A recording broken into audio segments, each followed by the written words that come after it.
नमस्कार दोस्तों, मैं दीप काकड़े मीरा भाईंदर युवक कांग्रेस अध्यक्ष आप सभी के सामने फिर एक बार जय बजरंग नगर बस्ती से अनशन के चौथे दिन 72 घंटे के बाद वापस एक बार जुड़ रहा हूँ।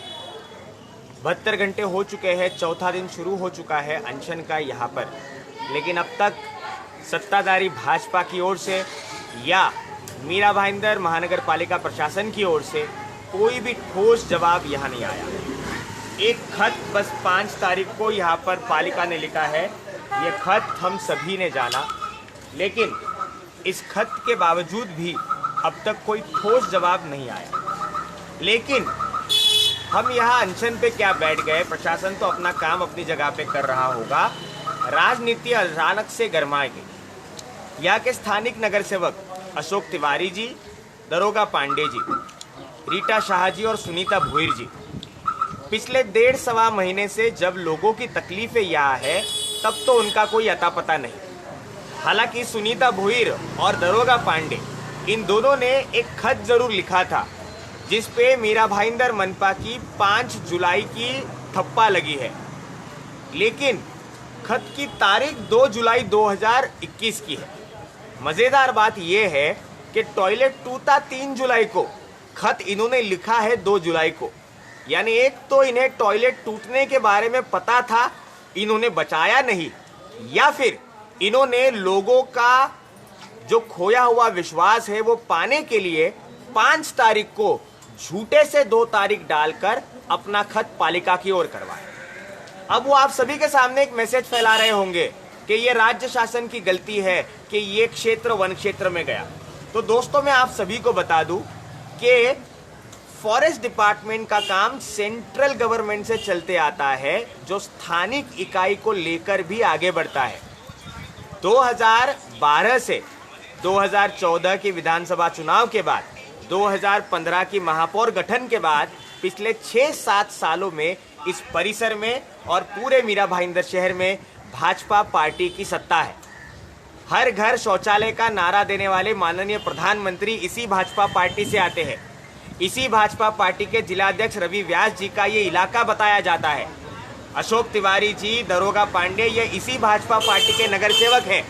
लेकिन हर घर शौचालय कहने वाली ये भाजपा पार्टी खुद ही केंद्र सरकार की परमिशन से बना ये CRZ जोन में बना हुआ शौचालय तोड़ देती। अब पूरे मीरा भाईंदर में 365 जगह पे ऐसे शौचालय बने होंगे, बिल्डिंगें बनी होंगी, क्लब बने होंगे, बड़े बड़े हॉल बने होंगे। वो हॉल नहीं टूटे, वो क्लब नहीं टूटे, उन अमीरों की बिल्डिंग नहीं टूटती, लेकिन ये बस्ती में बना हुआ गरीबों का टॉयलेट तुरंत आके टूट जाता है। और वो जब टॉयलेट टूटता है, यहाँ के नगर सेवक देखने तक नहीं आते, लोगों से पूछने तक नहीं आते। हम तो खैर यहाँ पर अनशन पर बैठे हैं, 1 महीने के बाद बैठे हैं। लोगों को साथ लेके गए, तहसीलदार के पास लेके गए, कमिश्नर के पास लेके गए। खामबित ने हमें कहा तक कि हम आते हैं आपको सर्वे करने के लिए, लेकिन 3 घंटे के बाद इन्हीं बड़े नेताओं में से किसी का फोन जाता है कि वहां पे सर्वे के लिए मत जाना, नहीं तो हमारा नाम बदनाम हो जाएगा। यहाँ पर अनशन के लिए बैठते हैं, टॉयलेट लगने के आसार 2-4 दिन में लगते हैं, लेकिन वो पुलिस भेजते हैं यहाँ से अनशन में उठवाने के लिए। क्यों? क्योंकि उनका कहना है कि जय बजरंग नगर में अनशन नहीं बैठ सकते, सुभाष चंद्र बोस मैदान में बनना चाहिए। क्यों? क्योंकि आपके घर में आके आपके पैरों की जमीन खिसकने लग गई, इसलिए आपको डर लगने लगा। मैं आपसे हाथ जोड़ के विनती करता हूँ कि इस राजनीति को छोड़ो और लोगों की भलाई में, लोगों के शौचालय में आप भी यहाँ आके बैठो। जब प्रशासन को काम पे लगाना है तब आपके AC वाले ऑफिस पे बैठ के उसे नहीं लगा सकते, उसे रास्ते पे आकर प्रशासन के बहिरे कानों को हमें बतलाना होगा कि यहाँ शौचालय कितना ज़रूरी है। खैर, आज आप सभी के सामने आने का मकसद यही था कि जो अपनी चमड़ी बचाने के लिए झूठ के साथ आगे बढ़ रहे हैं, ये वही लोग हैं जो प्लाज्मा के कारण उनके रिश्तेदार जब दुर्भाग्यवश गुजर चुके थे, तब वो खुद की नाकामी को नहीं, सरकार के, राज्य सरकार की नाकामी को कोस रहे थे, बल्कि कोविड का सारा व्यापार केंद्र सरकार के चलते आ रहा है। हमें ये सरकारों के झमेले में नहीं पड़ना, ये स्थानिक है कि राज्य है कि केंद्र है, इसमें नहीं जाना।